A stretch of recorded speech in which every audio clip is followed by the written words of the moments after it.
So Jess and I we do autopsies mostly, like we've talked to you all about Loving, but we've also more recently started doing more investigative work. And that you're talking to families, you're in communication with them throughout the whole process. And that's why, like, I tell people what I do sometimes, and they're like, oh, it must be nice to not have to, like, talk to people, or they'll make a joke, be like, oh, nobody ever talks back to you. And it's like, I have to be such a people person. I know. I have to put my customer service voice on. Dude, I never recognize myself when I'm on the phone. She is. I don't know who she is when I'm on the phone. She's a whole different person. Yeah, no, but like, you have to be so compassionate and good with people to do this job. People are like, oh, like, especially on scenes too. Like, if you're in a scene and there's a lot of family, like, you have to hold yourself up and like put on that brave face for them. Have you ever wondered what it's like to perform an autopsy? Ever wanted to know how accurate your favorite crime drama is? If you're brave enough, join us inside the morgue. Hey everyone, and welcome back to Inside the Morgue. We're your favorite pathology duo here, Jess and Alice. I'm Alice.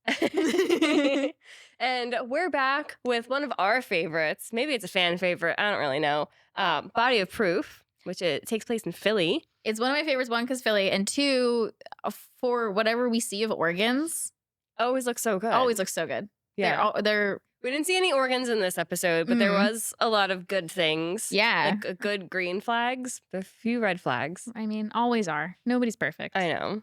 Except for Rosewood. I'm just kidding. Rosewood is far from perfect. Rosewood's far from perfect. But we watched season 1, episode 2, titled Letting Go. So it's all about, there's like a whole bunch backstory and like side story with Megan and her kid that we don't get into at all because it's not important. If you care about that, you're listening to the wrong podcast. I'm so sorry. It's not what we're going to talk about. It takes place in Philly. Of course, there's a Philly medical examiner's office that she works at. But specifically, you could say you live here. No, don't tell people I live here. I'm just kidding. In Maniunk, which is where we're recording right now at Young Junk Studios. Oh my God. So I was so excited when they immediately just like started talking about Maniunk. I think they made up some restaurants because I feel like they didn't want to like blow up any. Oh, yeah. Yeah. But I live here. I mean, you live in the studio. I live in the studio. I do. You're always here. I'm sleeping here. This is my bed. But yeah, it's about a murder-suicide, maybe. So we'll find out. Without further ado, let's get into it. As I set my beer, but wait, actually, before we get into it, Jess, show your new tattoo. I got a new tattoo. Isn't she pretty? It's a scalpel for those who are listening to the audio-only version. I love my job. It's a scalpel on her right forearm. Right forearm, because I'm right-handed. That's so cute. You are. I've seen it. I've seen you cut things open with that right hand. Not left-handed. Oh my God. Your husband is, though. Yes. I talk about that later on. Wait. Oh my God. Okay, let's get into it so we can talk about Dom being left-handed. All right. So we open to Megan arriving at a scene, and there are 2 dead in a car, both showing the... Oh, yeah. Liver temp and lividity puts time of death at 11 p.m. last night.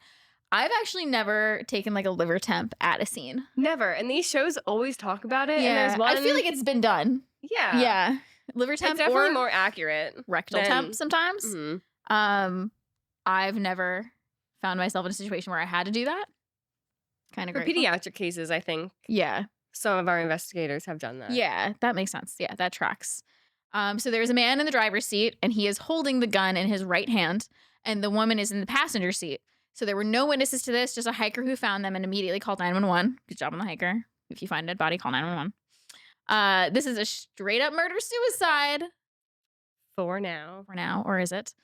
And they are following the theory that the woman was shot first, and it looks like she has a shot in her left temple because she's sitting in the passenger seat. And then the man turned the gun on himself. There's powder burns on the right temple, and the gun is in his right hand. And Megan notices that he has bruising on his left knuckles and a callus pattern on the left hand, indicating that he actually is left-handed. She also notices that he's carrying his wallet on his left back pocket, which apparently clearly makes him left-handed. I feel like I put my shit in whatever pocket it fits in. I always put mine in my right. Yeah. But so I texted Dom. We were talking about absolutely nothing important before this. And right out of the blue, and I was like, which pocket do you carry your wallet in? right or left? And he goes, what does this have to do with anything? And You're I was just like, answer the answer the question. question. It's for the pod. And he was like, well, I actually carry mine in my right. And I was like, ha! So that doesn't make you left-handed. But then he followed it up with, I literally only write left-handed. He does everything else right-handed. Interesting. Huh. So, yeah. So Dom is an outlier. So Dom is faking being left-handed for attention. Yes. He's He's what I'm doing hearing. it for the Dom, clout. I see you. You faker. I love my husband. I love him too. I'm just kidding.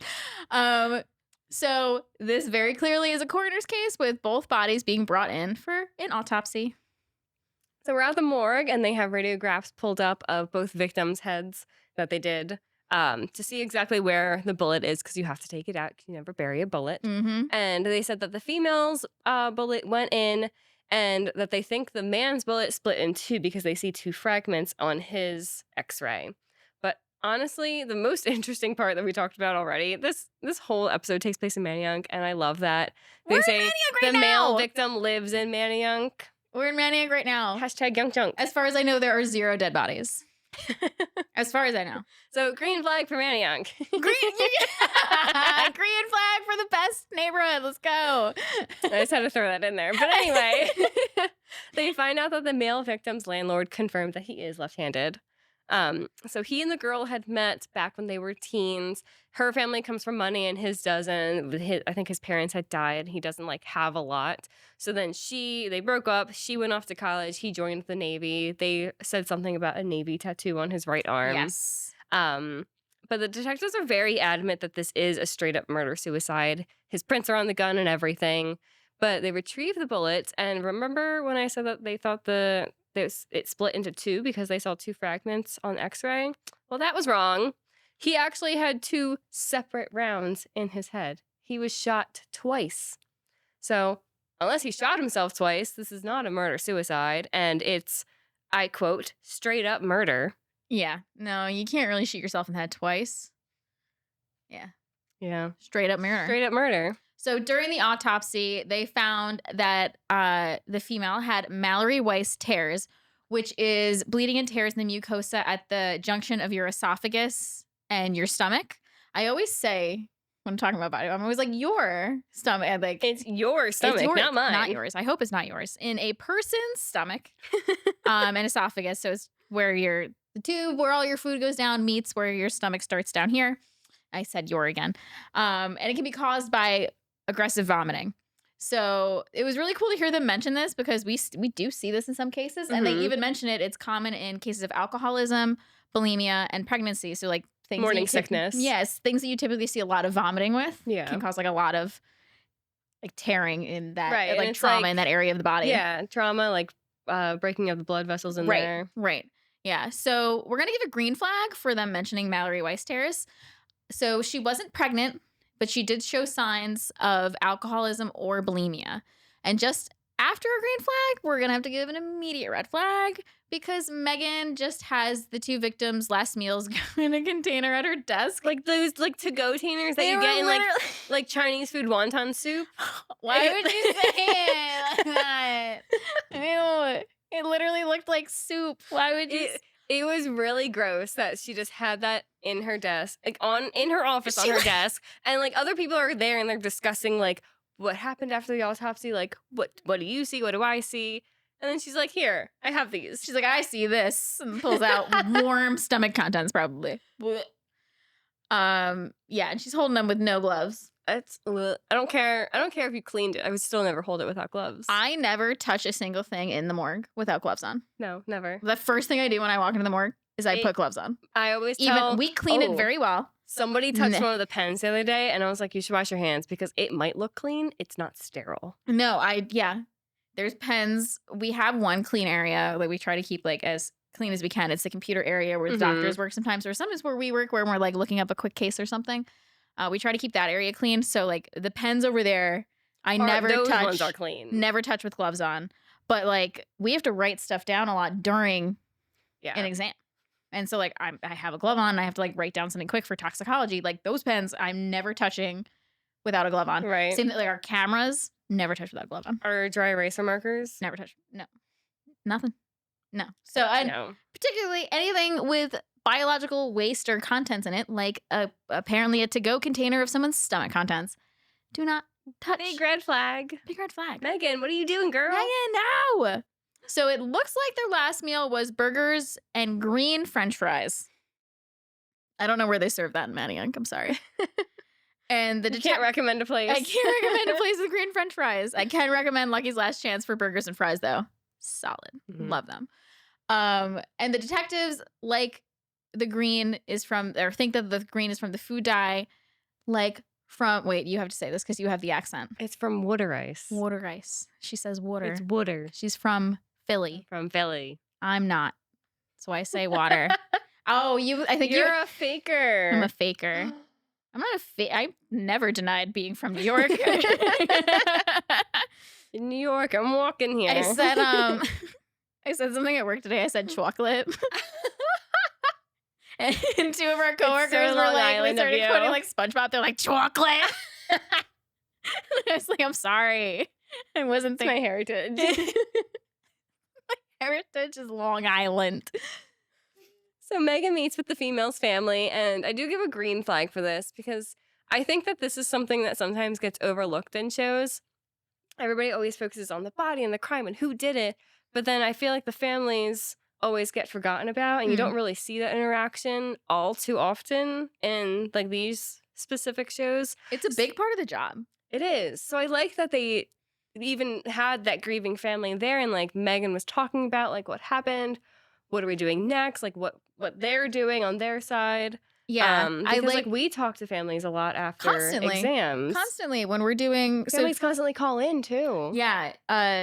So Jess and I do autopsies mostly. Like we've talked to you all about Levy, but we've also more recently started doing more investigative work. And that you're talking to families, you're in communication with them throughout the whole process. And that's why like I tell people what I do sometimes, and they're like, "Oh, it must be nice to not have to like talk to people," or they'll make a joke, be like, "Oh, nobody ever talks back to you," and it's like, I have to be such a people person. I have to. I know. I have to put my customer service voice on. Dude, I never recognize myself. I don't on know the who phone. she is. I don't know who she is when I'm on the phone. I can't even. A whole different person. Yeah, no, but like you have to be so compassionate and good with people to do this job. People are like, oh, like. Especially on scenes too. Like if you're in a scene and there's a lot of family, like you have to hold yourself up and like put on that brave face for them. Yeah. And yeah, there was somebody one time who was like, "Oh, I thought about being a medical examiner, but like I love talking to people too much to do that." I was like, "Well, you're not like back in the morgue alone, right? Two, you're gonna have to talk to people. Like, I don't just sit in a scary morgue all day." And see, that's why we started a podcast so people could learn this. But yeah, it does get overlooked in shows. You're right. So I like that they at least had that aspect in. I don't know if they've done it in other episodes that we've watched, but I just noticed it in this specific one. I feel like they did. I feel like Megan in the show gets very involved with the victims' families. Megan just does everyone's jobs. Megan does do everybody's jobs. I'll never forget the time she's like Rosebud. She does everyone's jobs. She's like every one of these shows where the Emmy every does single person. Everyone's job. Yeah. But also, so yes, a green flag for her talking to the family. But also she's like interviewing the family, which wouldn't necessarily be the pathologist's job during the investigation. That's more of detectives. Or even the medical legal death investigator. Who was he in the room? Yes. So they did have the medical legal death investigator, but it was Megan doing all the talking, not him. Well, she's the main character. Yeah, of course. Main character energy. Main character energy. So, like we said before, in cases where they do suspect homicide, I don't think it would just be the pathologist asking questions. I think the detectives would then take over with all of the information the pathologist gave them and then go and do their thing. Right. Yeah, for sure. But yes, the medical legal death investigator would also be the one asking families these questions and then relaying it to the pathologist, be like, oh, this is what I found out. I love telling people I'm a medical legal death investigator. I'm a little investigator. I'm like Scooby-Doo. I'm Shaggy. I'm Daphne. No, you're Scooby-Doo. You already said it. You get no takebacks. I don't care that you have red hair. Oh, no we're a dynamic duo then. Exactly why I said I was Shaggy. So Megan goes to interview. They found out there's an ex-boyfriend, and they uncover a whole bunch about him and how he's not really a good guy. So we're gonna get into that next. So they're going off the theory that the female was throwing up to lose weight because she worked at her ex-boyfriend's bar and he liked things to look a certain way and also women to look a certain way. And also this guy sucks. They go back to the female's autopsy and check her teeth for erosion from stomach acid. And there are signs of erosion on the enamel of her lower molars. But they think it looks like it's like more recent. It's not. Right. It hasn't been like years and years and years. Yeah, within the last year. Yeah.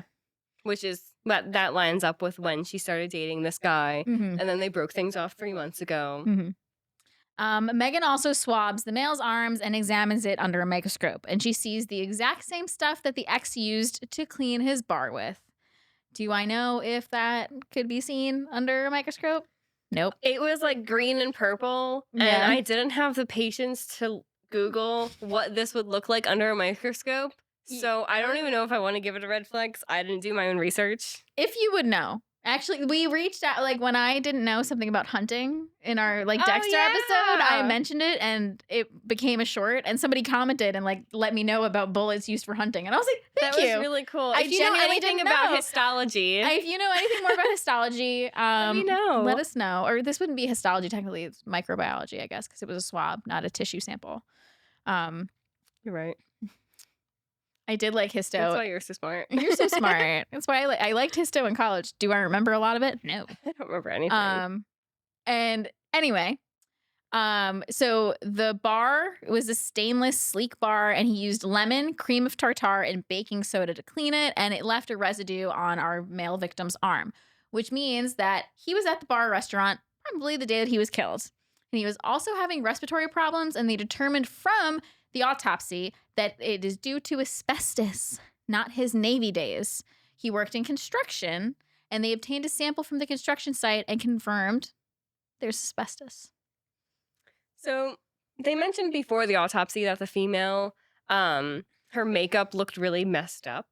That it was also a guy that pointed that out. I'm like, I just think that's such a weird thing to point out first.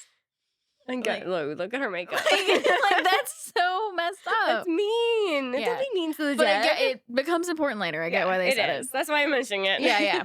So that got Megan thinking. She swabs the girl's eyelids and puts that swab under UV light, and it progressively turns this like pink color, meaning that there's gunshot residue on her face. And I was reading up more about this because I was like, is that real? You're so smart. So this is what I did research on.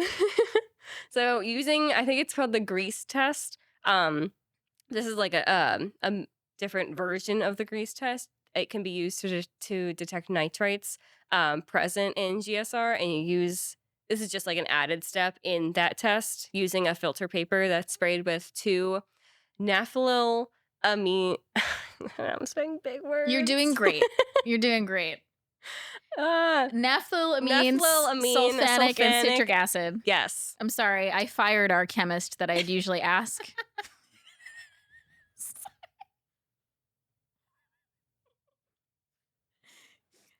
I'm not getting married anymore, guys. Sorry. It's like a good time to say it. No bad blood. Fired. It's fine.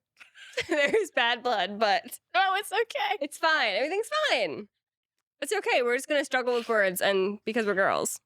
Not because we're girls, because we're not chemists. Okay? We're smart women. So anyway, this citric acid thing, chemical thing, this will turn a pink color, and it does indicate that there are nitrates in what you're testing. So what she did was true. But I was also reading that there is another test where it turns like a bright green color. So I don't know if that's detecting like a different, like this is detecting nitrates. I don't know if that's detecting something else that's in gunshot residue. Mm-hmm. But I don't know. So I think they just wanted to add like another cool forensics side montage. Yeah. Which these shows love to do, which I love to see. Yeah. So I'm gonna give a green flag for this. I'll let you give it a green flag. I'm proud of you. So Megan brings in Nina, and Nina is one of the servers at this bar where the ex works at. And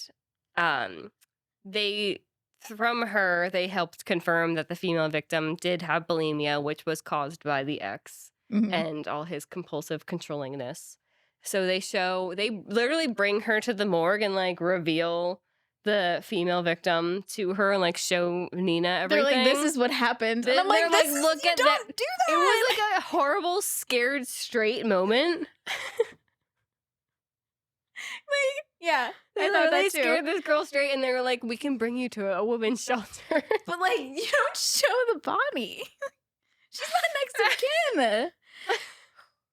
Should this be a red flag? I think that should be a red flag. Red flag for Did she? Oh my god! Yeah, did she know Nina? No, but they were like, "This could happen to you if you crazy. If you end up with this boy." That's a red flag. So but there was like a resemblance. Like they were both very thin. They had like extensions in. Their makeup was done real nice. And then Megan, apparently not nice. He got messed up before the autopsy. Pointed to her and was like, "This is gonna be you." That's crazy. But it was really just to show that this ex is so like controlling. And they were trying to just get her. They were also trying to get her to admit that his alibi wasn't. They were lying, but he wasn't lying, and his alibi does hold up. So he was not there the night of the murder, like they thought he was. So after some more background stuff happens, which is just Megan trying to bond with her daughter and failing. So Megan got divorced, and her daughter blames her for the divorce. This is like very early season 1. This is the second episode of season 1. So she's trying to rebuild that connection with her daughter, and I just couldn't care less about it. I love that for you. Sorry. Background stuff. People think they did it, but didn't. We finally see Megan bringing back the female victim's parents into the office. And because they finally know who killed the 2 people in the car. The girl. For the big reveal. You'll never see it coming. You literally texted me when you finished watching it. You're like, I didn't see that coming. Literally, I was like, what? So the girl was wearing eyeshadow the night that she was killed. That eyeshadow had been smudged because the killer's final gesture was to close her eyes. So the killer loved this woman because why? I know why. Because it was their daughter. The father shot her and the guy who she was about to get engaged to. Oh, they also had a whole background thing that I just completely glossed over. The whole motive. We'll get into it. So the human body sheds cells all the time. Hair, skin, even tears have cells that can be retrieved and analyzed for DNA, which is what they did. So the dad was upset that his daughter was back with this guy who he didn't approve of because he came from a less privileged background. And he thought he wasn't good enough for his daughter. So he knew where they were going that night because the son had asked the parents' permission to propose. The parents said no. And he's like, I'm going to do it anyway. But he was like, oh, but this is the place that I'm going to do it. Yeah. So the dad knew where they were going. So he knew they were going that night, and he followed them. And he walked around to the driver's side and pulled out a gun, hoping to scare the guy off. But I feel like there's other ways to scare a person off than pulling a gun. I feel like there's other ways to handle mistake number 1. Your daughter's girl or boyfriend or girlfriend that you don't like. Just let them be. Violence. But his daughter reached to grab the gun, and the dad panicked and accidentally shot his daughter in the head. And he ran to the passenger side to hold his daughter, and then he was filled with rage, blaming the guy for trying to marry his daughter for what happened, even though he's holding the gun. You made me do this. He was filled with rage, started blaming the guy for what happened, and he pulled the trigger on him, shooting him in the right temple. So he panicked again and tried to make the scene look like a murder-suicide, wiping his prints off the gun and putting it in his right hand, not knowing that this guy was left-handed, or maybe a fake left-hander like Dom. And I'm just kidding. And he then put the gun into the guy's head and made him pull the trigger. So that's why there's 2 separate rounds. But I guess, why would he do it? He probably did it twice because he knew there'd be gunshot. They'd be looking for gunshot residue on the hand. They were going to be like, oh, his prints are on and his gun is in the hand. Well, because like prints you can do, you don't need to like fully pull the trigger. Right. But like for the gunshot residue on the hand, you'd need the gunshot. But even still, like his other hand was like on top of it. Yeah. But he was guessing. He clearly he was under the assumption he wasn't going to get caught. He doesn't listen to the podcast. No. So then after doing that, the dad wiped his tears again and before leaving, closed his daughter's eyes, leaving behind his DNA. And that's how he got caught. But I also wanted to point out that this was during the scene where Nina got to see the body, which should not have happened. But they had this sign, and I'm gonna butcher it because it's in Latin. I'm not even gonna say it, but it's a sign in Latin, and it literally translates to "This is the place where death delights to help the living." Yes, you got to try saying it though. Oh God. His locus est ubi mors gaudets Succare vitae. Nailed it. And I nailed think it. that's such a beautiful saying. Yeah, I think it does. Because the morgue isn't a spooky, scary place like these shows portray it. Like, it's dark, it's in the basement. We only work at night. I mean, we do sometimes, but against my will. But like, we're doing a job and we're helping people get answers, and like those that can't speak for themselves, we're helping them get answers, and families for closure. So I just wanted to give that a green flag alone. Yeah. No, it's the same thing for when we were talking about the mortician and how amped up I was getting.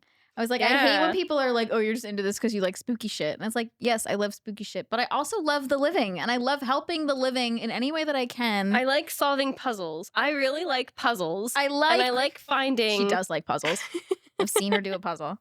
I've done puzzles with her. It's a Big Brother reference for anyone who gets it. Oh, I didn't get it. I just really thought you liked puzzles. I do. But I also, it's finding that little key to unlocking everything that helps family get that closure. Yeah.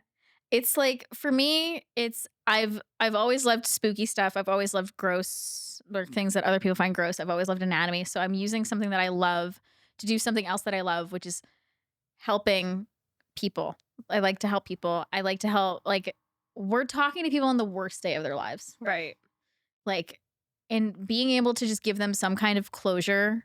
And I don't want to say comfort, because there's really no comfort that you can get in these kind of situations, depending on. And death brings out the worst in families, too. It does. And you just have to not take it personally. Like, I tell people that sometimes. I was like, oh, yeah, I got yelled at today at work. And they're like, oh, my God, that's so rude. I was like, no, anger is part of the grieving process. Mm-hmm.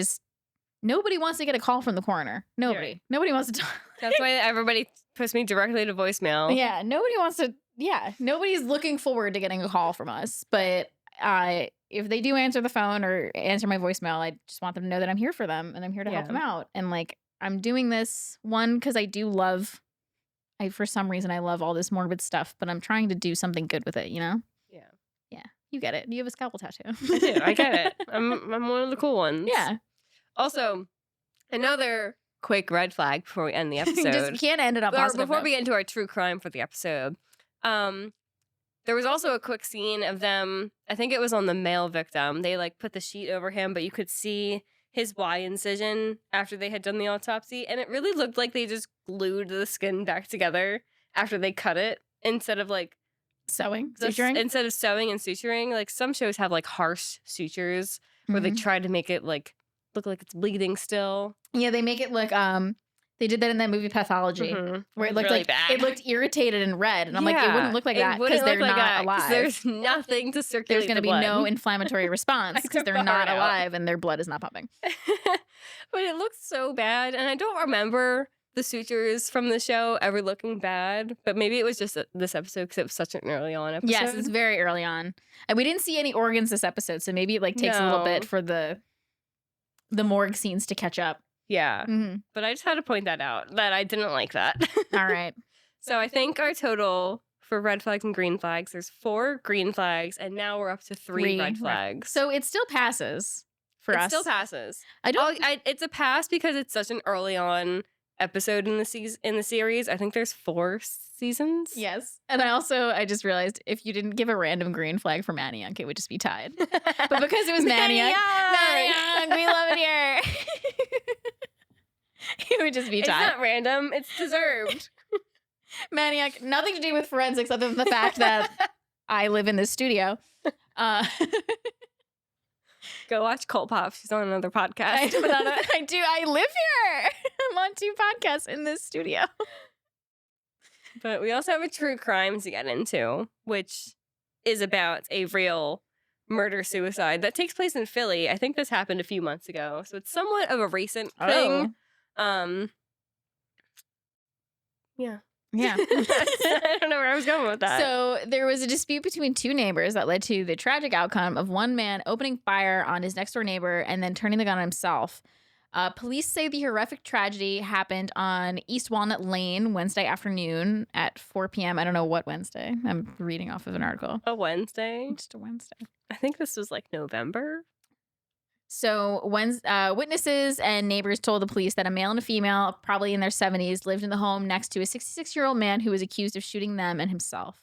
Philadelphia Police Chief Inspector Scott Small said the neighbors relayed the trio had a longtime feud, which boiled over into the triple shooting. The couple had just parked their car from a trip to the store, and they were approaching their shared steps to the front doorway when they were shot. There was a neighbor that witnessed this afternoon event that suddenly took a turn from tranquil to terrifying, hearing gunshots just before 4 p.m., then looking to see her neighbor across the street with a gun shot and killed the couple right next door to him, as well as the couple. They came home with groceries and they walked up their front steps, like Alice said. And there's a quote here. He went in the house, came back out the house. He shot the lady on the ground again, and then he shot the man 3 times, and then he looked across the street at my brother, this neighbor recalled, and then she watched in horror as he shot and killed himself. She then ran over to try to help the woman who was shot. She was still breathing. So there was another quote. We came outside, and she was on the ground, and she was still breathing. We ran over, and I took off my hoodie to start trying to put pressure on the wound, and she was just there, and we kept saying, stay with us, as I was applying pressure to her. And then the cops came. They put her in the back of the car and drove her to, I think, the hospital. So police rushed the woman to Einstein Medical Center, hoping to be able to save her life, but she eventually succumbed to her injuries, and she was later identified as 76-year-old Linda Beeks. Both men were found dead on the steps, according to police, who identified the second victim as 77-year-old Clinton Quarles. And the shooter as a 66-year-old Alvin Berry. Once police cleared the scene, what could be seen was that the two homes shared a walkway to their front door and the front steps leading up to the homes. And somehow police say the shared walkway, which is common in a lot of row homes, had turned into one last deadly confrontation for this group of people. And Chief Inspector Small added, quote, neighbors said the shooter and the 2 victims were involved in some verbal disputes in the past. Unknown if it happened today, but we're getting information about the disputes in the past. A semi-automatic weapon was also found at the scene. That's so sad. That is really sad. I just wanted to throw in like a real murder-suicide. Mm-hmm. Since the show, they thought it was murder-suicide, but it was really just murder. Yeah. A straight-up murder. Yeah. Well, this one was a murder-suicide, but it is a double murder-suicide. The double murder-suicide. That's so sad. Well, to end this episode. Yeah.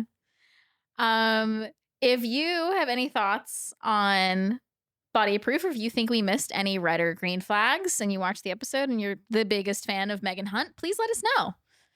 Shoot us a DM at Inside the Morgue Pod on Instagram. We're also on TikTok under the same name. You can send us an email at InsideTheMorgue Gmail? At Gmail? I think it's Inside the Morgue Pod. Inside the Morgue Pod at Gmail. I always forget which ones say pod. Because Inside the Morgue on Instagram was already taken, so we had to add and pod. It wasn't even active anymore. It's okay. They can have it. Yeah, so thanks for joining us Inside the Morgue. We'll be back next time with a brand new dissection. Bye. Bye. Young John!